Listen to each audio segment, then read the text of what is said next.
I challenge people to debate with one another, because that's really what we need, nice debates. Don't attack one another, just attack the theories, and in reality, we don't need to put down one another. If we want to put an end to this economic crisis, we have to put an end to this so-called huge divide right now.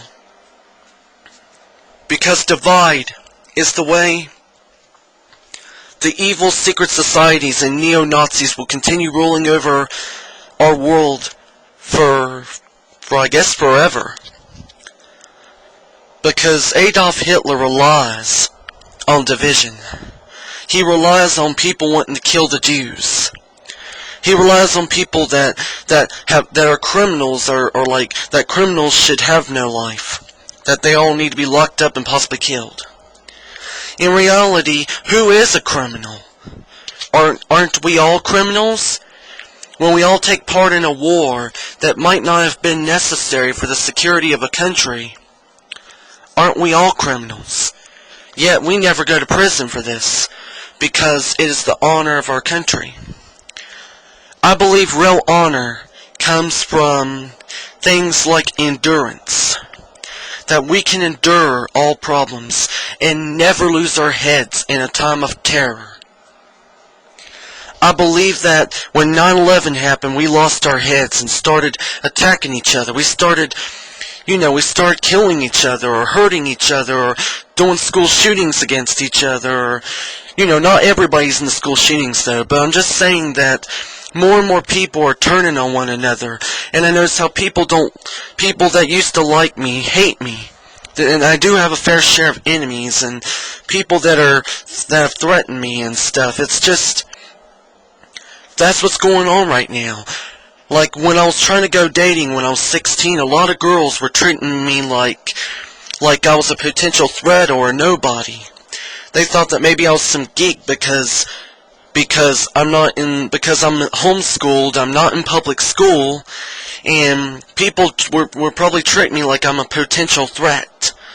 This is how dangerous things have gotten anymore.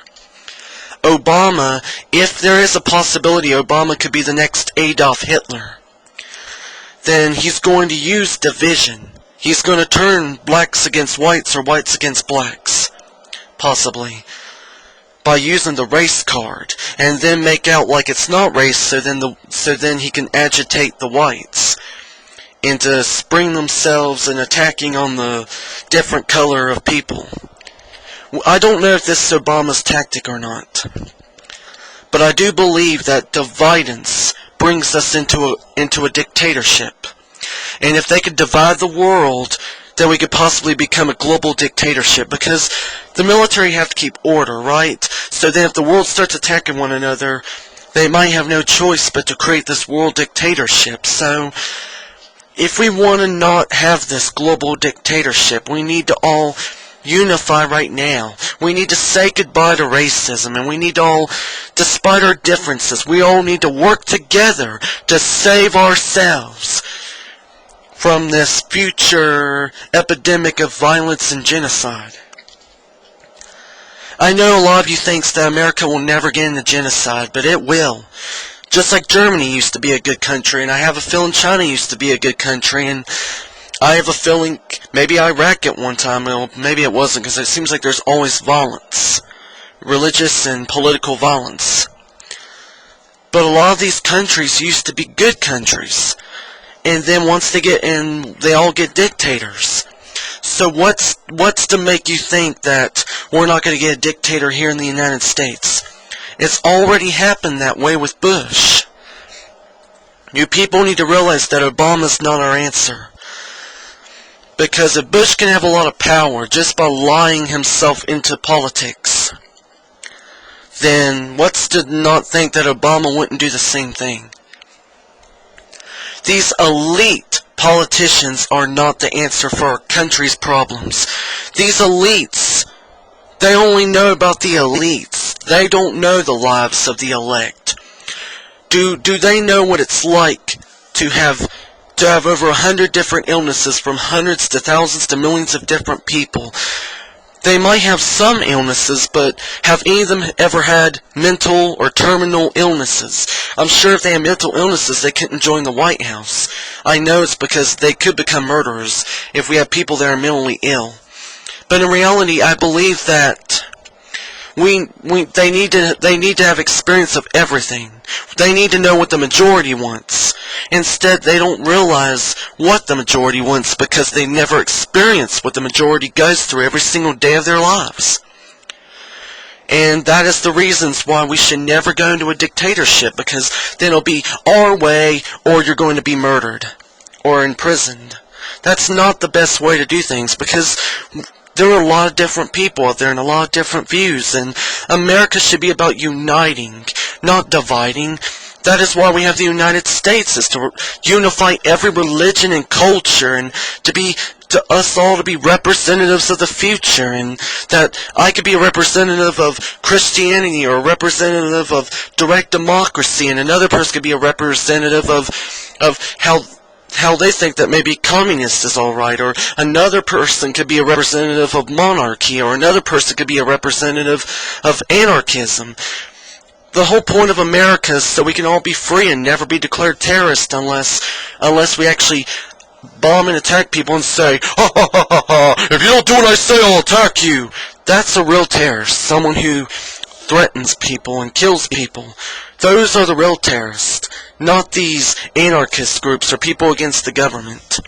But I know that the government uses this to try to achieve their power objectives.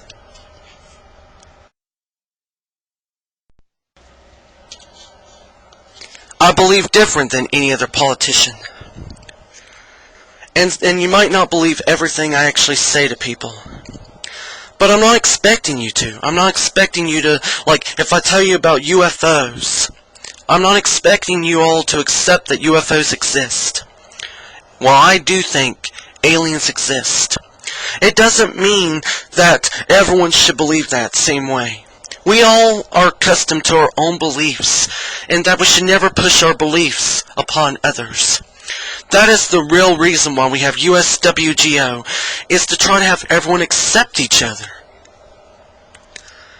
And that if I don't want to give up my password to the law enforcement, because some people do, it should be my choice. Those who believe that they should give up their password to the police in criminal investigations, if that's what they want to do, go ahead and do it.